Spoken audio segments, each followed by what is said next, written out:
We're going to continue in Luke, and we are not going to get done on time because this is a message I've preached 100 times. At least 100 times. And I feel like if you've heard it 100 times, because I've preached it 100 times, you would be excited to hear it 101 times. If you were in the first service, you're kind of excited to hear it again because it's the essence of life in Christianity. It is truly the message that the Father's house goes around the world preaching. It is my commission by God that the first time I go to a place, I preach this message. When I was talking to a man who was talking about his funeral, he was talking about his life. He said when he came to the Father's house, this is the message that thrilled him the most. And so when his wife asked me to do his funeral, I even preached it at a funeral because it's life. And I hope you're excited, and let's get into it, okay? I hope you can stay with it because it is somewhat crazy, turbulent, like all. Yeah. Luke chapter 6, verse 39. I am not even in Luke chapter what? I'm in Luke chapter 9, aren't I? I am like, look at that. Look at, I was so far behind. Okay, I am so sorry. See, I already screwed that up. That's terrible. And I'm on film. I'm being broadcast. Now everybody knows. Luke chapter 9, verse 28. I would blame the lighting, but that would be cheap. Okay, verse 28. Some 8 days after these sayings, he took along Peter and John and James and went up on the mountain to pray. And while he was praying, the appearance of his face became different and his clothing became white and gleaming.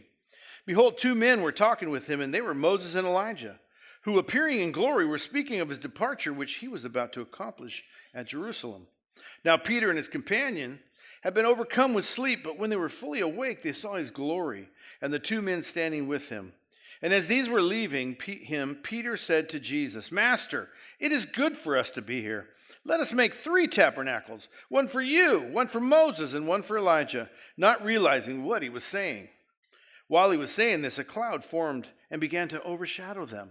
And they were afraid as they entered the cloud. And then a voice came out of the cloud saying, This is my son, my chosen one. Listen to him. And when the voice had spoken, Jesus was found alone. And they kept silent and reported to no one in those days any of the things which they had seen. I think I understand staying silent, but I want to shout this one from the mountaintops. So here you got Jesus takes 3 guys up a hill. And he runs into Moses and Elijah. And it says that, he started to pray, and Moses and Elijah came, and the disciples came, and they said, it's good we're here. Let us make 3 altars. And Elijah is who they've worshiped their whole life.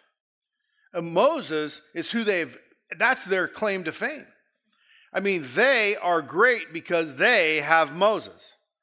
And so, these men, 3 men, seeing these 3 men, they see the superstars. Now, this other guy, they've seen him raise the dead. They've seen him heal the blind, cleanse lepers, heal a demoniac, feed thousands. They've seen a bunch. And where does he rate?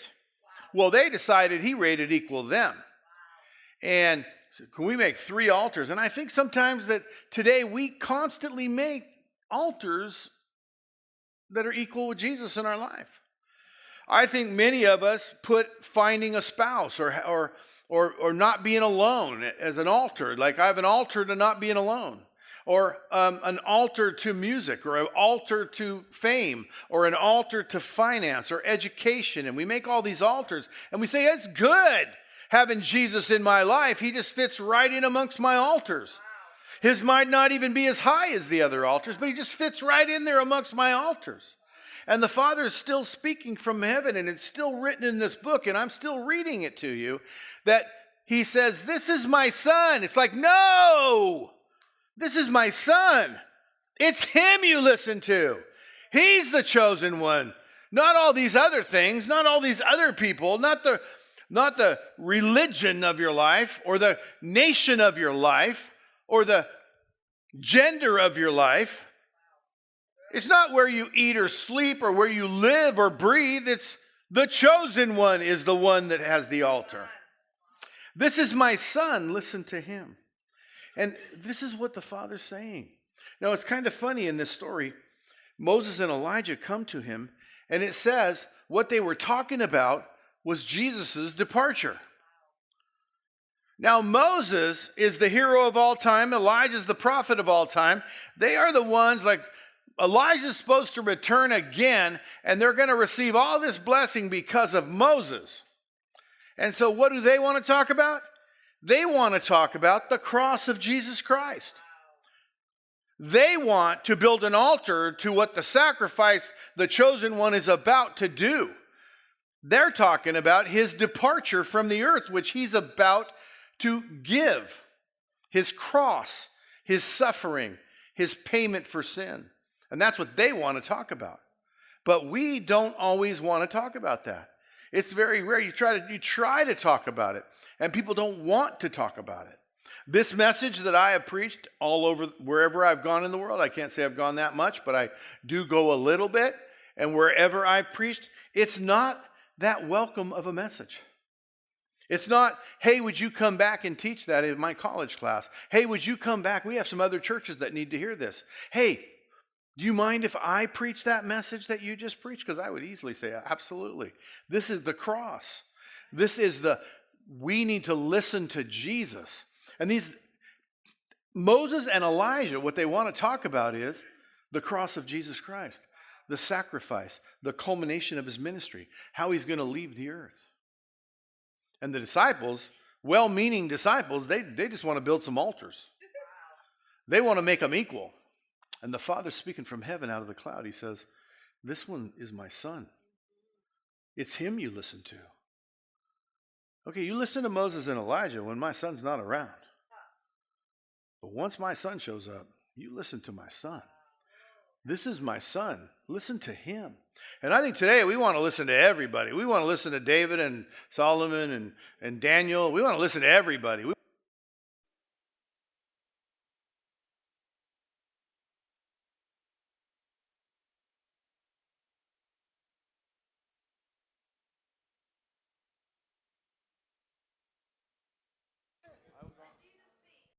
I was on a roll, wasn't I? Man. How do you keep the mic, Okay. So let me just tell you. So all they want to talk about is Jesus and his cross. And all these guys want to talk about is them. And I think we're still there today. And I still think today we want to talk about everything. Like, how are we going to live tomorrow? Like, where are we going to live tomorrow? What are we going to eat tomorrow? What are our kids going to end up inheriting? How can I leave my grandkids an inheritance? How can I make sure my old age I'm taken care of? We want to build altars to everything that causes us fame or ease or comfort. And the Father is still saying out of heaven, this is my son, listen to him. Now, Jesus said a lot of things. If we're going to listen to him, we should know what he says. And he said a lot of things. And let me just read a list of them to you that are,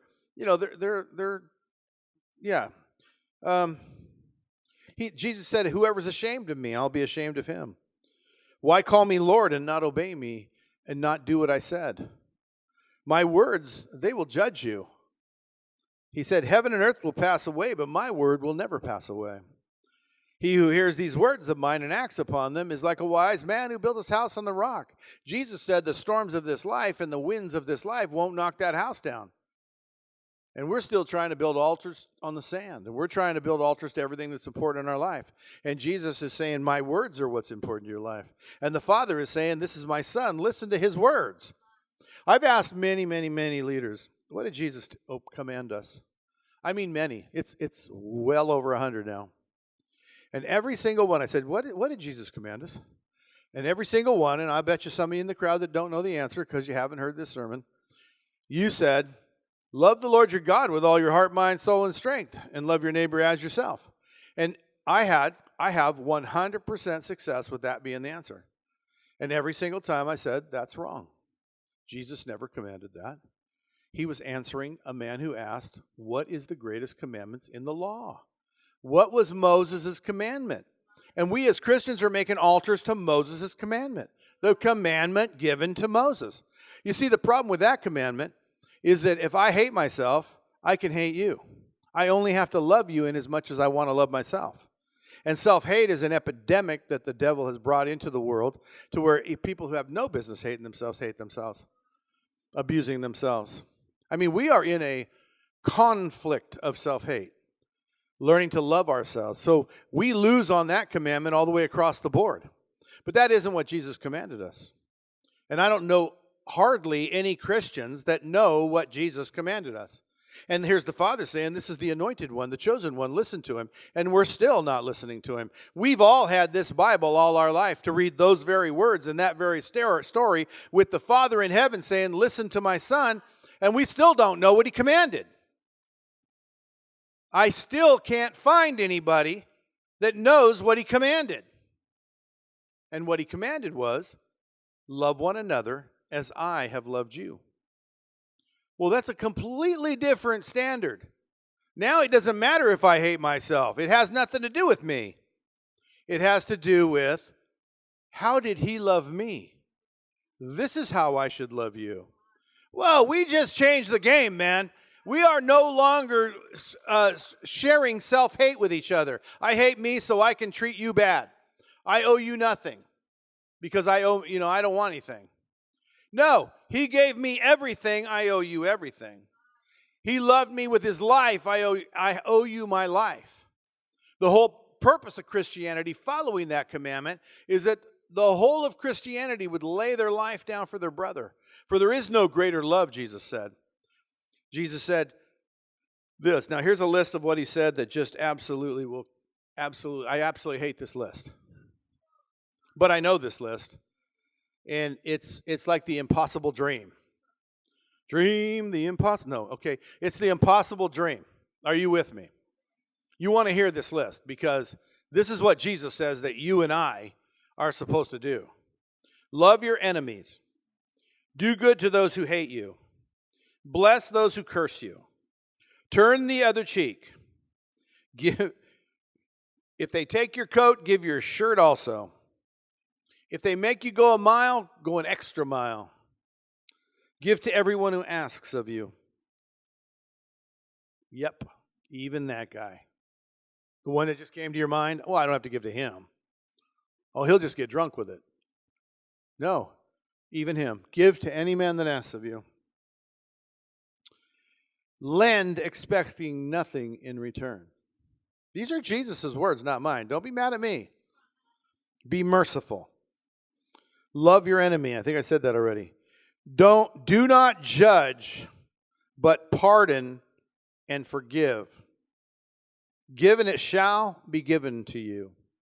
Now let me just tell you, first off, that's a very small portion of what Jesus said. A very small requirement of following Jesus. That's just what I mean is a tiny list. And how well did you do on that list? How well did I do? That's the second time I had to read that list today. And I'm just like kind of irritated. Like at me. You see, and if I'm irritated at me with the other standard, with the other command, I can be irritated at you. But I can't because I'm just irritated at me for not being able to do perfectly and well what he commanded me to do. And the Father is still speaking from heaven. This is my Son. Listen to him. And what he means by listen to him is follow him and obey him. When Jesus said to the disciples that if anyone would come after me, anyone would follow me, they must deny themselves. We just had that last week. It's not just walk in footsteps. It's imitate. It's be like him. Love like him. That's the whole purpose of Christianity, is to be like him. And these are the things he will promise you. I'm going to read another list of what he's promising those who follow him, who hear the Father say, this is my Son, listen to him, and then act upon the words that he says. Listen to him. Hear all these things. Love my enemy. Are you kidding me? Turn the other cheek. I don't even want to do that. I don't want to get slapped in the first place, let alone turn the other cheek. Let's avoid that with all effort, all energy, no slapping. Run. Don't get slapped. Because if you want to follow Jesus, you got to turn the other cheek. I mean, that's just irritating. But here's the promise that makes me say, all right, if I get slapped, I'm going to try. If I have any strength in my bones to do this, I'm going to do it. So here's what's on the you will be called sons of the Most High.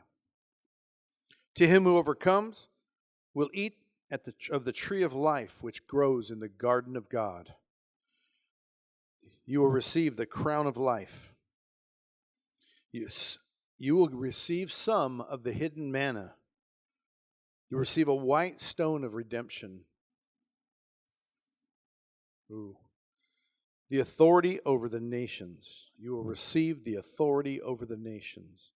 You will be made to be a pillar in the temple of my God, and he will grant you to sit down with him on his throne. See, I want that. So that other list, I don't necessarily want those things. This list, man, bring it on. Can we have some more? I want it all. I want it all. But how am I going to get it? Somebody's got to teach me how to follow Jesus. Who's going to do that? Well, these words are going to do that.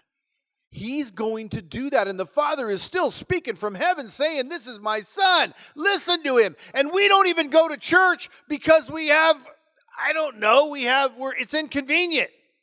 When we know that at church these words are going to be read that cause us to know what he said so that we can follow him, so that we can have those things, so that we don't have the other things. Do you know that he also said at the end of time, my Father's going to gather the nations. He's going to separate them sheep from goats.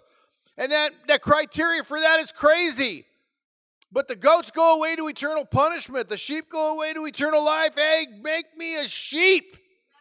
I don't want no goat hooves or goat hair or goat horns. I want to look like a sheep. No confusion in the dividing of the sheep and goats. Get away from the line. Drop the chalupa. Run for sheepdom. That's crazy. Did you know that he said there were 10 bridesmaids waiting for the bridegroom? And they all had lamps full of oil. 5 were careful. 5 worked at it, even went and got more to make sure they had oil. They were diligent to have oil. 5 didn't. They partied. When the bridegroom came unexpectedly, he was expected, but he came at a time they didn't know. Those 5 that didn't have it were locked out, and it says they will never get in. There were 2 branches on a tree. One bore fruit. It says, my Father will lift it up and feed it, give it air, make sure it bears more fruit. The other one will be cut off and thrown away. I don't know where we get our theology. I don't know where we get our religion. I don't know how we have a Christianity that believes what it believes. When this thing says exactly what to do, paint by the numbers, follow the line. If you do what I say, if you listen to what I say, the Father says, this is my Son, listen to him. Can we make a couple of altars at least? No, one altar in your life. It's got to be Jesus. He's the Son of God. Listen to him. He's the chosen one. Listen to him. All of these things Jesus said. He said he left 2 workers back at the vineyard. He came, one was working, one wasn't. Came unexpectedly. The one working, he got inheritance. He got blessed. The other one got sent away. I mean, these are Jesus' words. This is the Son of God. And what am I promised? To eat of the tree of life, which grows in the garden of God, and sit on his throne with him and be a pillar in his temple. Hello, choose me, please. And Moses and Elijah, even then, you know what they're going to want to talk about? The cross. They're going to want to talk about the pardon, the payment for my sins. That he suffered my sentence for me. He didn't just forgive me and say, okay, I let you go. No, he went and served the sentence for me. That's what they wanted to talk about. That's what I want to talk about. That's what they're going to want to talk about then. Are you following me? Okay, I have another story. So I got to hurry because there's a piano player coming. 2 donkeys. Story of 2 donkeys, okay? So he picks these 2 disciples. He says, go up in there and you'll find 2 donkeys. Take them. And if anybody questions you, just tell them the Lord needs them. I said, what a great, fabulous story. I like that. We're going to come to your house, see your purse, take it. And if you question it, hey, the Lord needs it. You know. But we're not just coming to your house. We're going into Jerusalem where Roman authority is that they nail you to a piece of wood if they catch you stealing donkeys. And they nail you with a hammer, right? It is not fun. And these 2 guys are walking along going, what? Are we really going to just take 2 donkeys? How about you take the donkey and I'll go watch. I'll look out. I'll be the lookout. That way if they catch us, it's only you. Anyway, I can't imagine what was going through their heads, you know. But it's really awesome because they took the 2 donkeys, and there's 3 gospels that tell this story. And in Matthew, it says they did just as Jesus told them to do. In Mark, it says they said what Jesus told them to say. And in Luke, which is coming, further down in Luke 19, it says this. It says, and I can't do this with my hands, they found it just as Jesus told them it would be. Anybody see that? This is my signal for it's going to be just as he told you it would be. And they marveled at this. Now, these are the donkeys Jesus got on and rode the triumphal entry into Jerusalem.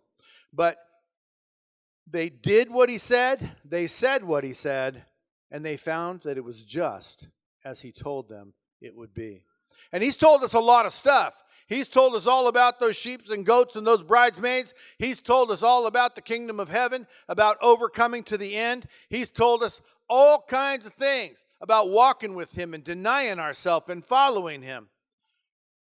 And I'm here to tell you, my friends, that I have walked with him these 47 years, and I have found it just as he told me it would be. And I read these words to you, and I'm telling you, you can trust him. It's going to be just as he told you it would be. And if I'm not around, pick up the book, go to the red letters, and read them. He's telling you how it's going to be, and how it's going to be is just as he told you it would be.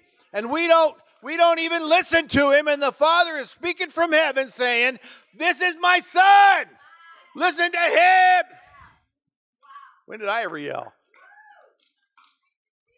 Thank you, Lord. Are you hearing me? Praise the Lord.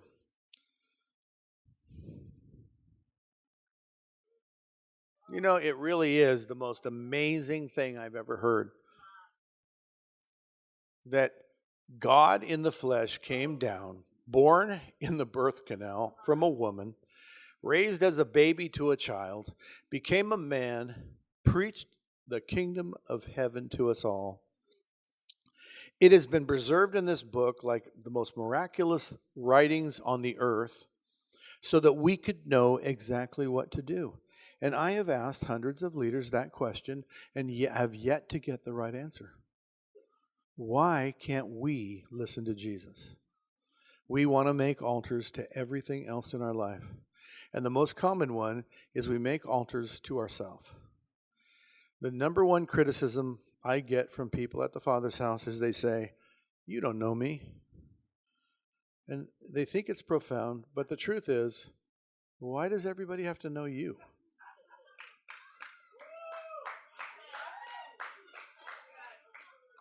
Have you read what, see, Christianity is a absolute calling to make everything about others. So I think just the fact that that's my number one criticism, you don't know me. I don't? Okay, put that aside, whether I do or don't. Just, why did you ask that? Why does that matter to you? I thought you wanted to be a Christian. That's where you stop making it about you. That's where you stop making it about others. Almost everything in Christianity is others-based. And guess who told us that? No greater love has any man than he lay down his life for his brother. If you want to be great in the kingdom of heaven, you must learn to be the servant of all. I told you. You must learn to be the servant of all. I mean, can it get any clearer? So what does Jesus command us? To love one another as he has loved us. Well, how are you doing on that one? Give to any man that asks of you. How are you doing on that one? Give your money, lend your money expecting not to be repaid. Well, how are you doing on that one? We got some work to do, don't we? The Father is still speaking from the heavens saying, this is my Son, listen to him. And the Son is still saying, he who overcomes to the end, I will grant you to eat from the tree that grows in the garden of God, and I will allow you to sit on my throne with me. You will be with me to the end of the age. I go to prepare a place for you. If it were not so, I would not tell you this. But in my Father's house are many mansions. I mean, do you have goosebumps right now? I do. I mean, just whoa. I mean, it's whoa to me. His words are life to me. How about that one? Life. I am the way, the truth, and the life. No man comes to the Father lest he come through me. How about that one? Doesn't that just thrill you to the bone? Like, let's just talk about his departure from the earth, that cross, that crucifix, that sacrifice. It should have been me on that cross, but it's him for me. And let's just talk about that for a minute, his departure from the earth. Oh my gosh, Jesus. I love Jesus. I love Jesus. I love Jesus. I love his word. I love what he asks us to do. It's just crazy stuff. Love your enemy. Man, you ask a lot. But you promise good return. And it's not about me, but my life has been so blessed since I've known him, and I've had horror stories, and yet they have not crushed me. They bent me, they bruised me, but they haven't crushed me. I'm telling you. My faith is stronger, having gone through fires. My faith is stronger, having faced death. I love him more. I don't want any other altars. I don't want heroes. I don't want to build a memorial. I want to remember Jesus and what he did for me, and what he said and told me to do, and what is his command. How come the church can't know his command? How come every single Christian born on this earth, the first thing they know, this is the command of Christ? I have yet to ask a single person, what does Jesus command us, and have them answer with the right answer. Thanks for watching the Father's House Orville YouTube channel, but don't stop there. We'd love you to subscribe to our channel so that you never miss a live service or a video. Help us spread the message of Jesus by sharing this video with your friends. You can also support the Father's House financially by clicking the Give button. Thanks again for watching today, and we hope to see you again soon.